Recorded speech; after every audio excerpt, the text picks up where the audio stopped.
Montar una cubierta Renolite en vuestra caseta de jardín es una operación simple que solo requiere un poco de atención y las siguientes herramientas. Una escalera, un metro, gafas, guantes, un taladro atornillador, amoladora angular, rotulador, adhesivo tipo Polimcol, fijación Ecolfix con tornillo, placa Renolite, cumbrera polivalente, terminal para cumbrera polivalente. Empezamos midiendo la longitud de la vertiente, partiendo de la cumbrera hasta la línea del canalón y el ancho de lado a lado.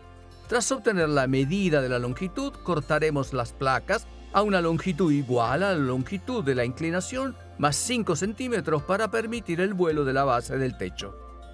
Luego marcaremos la longitud requerida en los dos extremos de la placa y con la ayuda de una regla, un hilo tirado o una tabla marcaremos la altura de corte en todas las tejas. Sujetando firmemente la amoladora o la sierra de calar con una hoja de metal, cortamos la placa siguiendo la línea dibujada con el rotulador. Si el grosor del entablado de la cubierta superior de la casa de madera fuera inferior a 4 centímetros, no alcanzaría para sujetar los tornillos y deberíamos montar tiras de madera con una sección de al menos 40 por 40 milímetros con una distancia máxima entre ellas de 70-80 centímetros. Antes de montar las placas, las perforaremos en los puntos de fijación con la broca de 10 milímetros, tratando de mantener la broca lo más perpendicular posible a la superficie. El orificio debe ser más ancho que el vástago del tornillo para permitir la dilatación térmica de las placas. Las placas deben fijarse siguiendo un esquema preciso.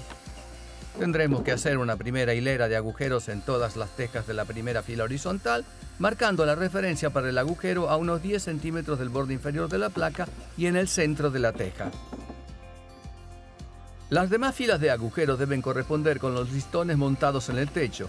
Luego marcaremos en las tejas para perforar el mismo intereje de los listones en cada hilera de fijación necesaria, marcando una teja sí y una no. Luego perforaremos la primera, tercera y quinta teja, empezando desde la izquierda. Mientras tanto, prepararemos las fijaciones insertando el tornillo apropiado en el Ecolfix y verificando que la arandela metálica esté colocada correctamente en su lugar. Recordando que los tejados se instalan empezando desde la izquierda de la vertiente, colocaremos la primera placa con los agujeros en correspondencia con los listones y lo más cerca posible del borde lateral izquierdo de la tabla. Manteniendo firmemente la placa en su lugar, llevamos a cabo la primera fijación, atornillando el tornillo hasta que quede bien sujetado y sin que la goma del Ecolfix se deforme. Si es necesario, se puede aflojar un poco invirtiendo la dirección de rotación del destornillador. Manteniendo la placa en su lugar, procedemos a fijar todos los puntos marcados de la misma forma. Colocamos la segunda placa solapando con la primera fila de tejas la placa ya fijada. Verificamos las alineaciones con las tejas y con el borde inferior de la base. Fijamos la segunda placa de la misma manera y así sucesivamente hasta la última placa completa que se pueda instalar sin recortar. Para completar la cubierta probablemente será necesario cortar la última placa verticalmente.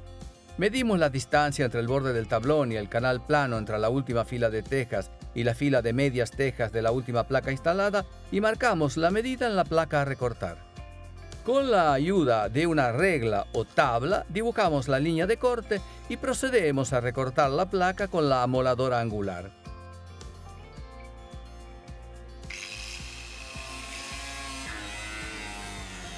Los agujeros en la última placa serán como los de las placas anteriores, con la única diferencia de que también tendremos que perforar la última línea de la derecha.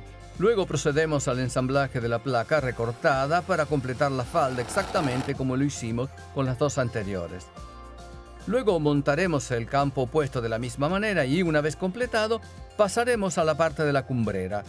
Las cumbreras están solapadas, entre ellas unos 30 centímetros. Tras medir la longitud total necesaria, procederemos a recortar a medida la cumbrera, para adaptarla a la longitud requerida. Luego perforamos la cumbrera en su parte superior con la broca de 10 milímetros y marcamos los puntos de perforación a una distancia de aproximadamente 30-40 centímetros entre sí, dejando unos 10 centímetros entre el borde de la cumbrera y el primer agujero. Mientras tanto, preparamos el École Fixe insertando los tornillos más largos. Luego colocamos la primera cumbrera, siempre comenzando desde la izquierda, a caballo entre las dos pendientes y la fijamos atornillando los tornillos de la École Fixe exactamente como lo hicimos con las placas.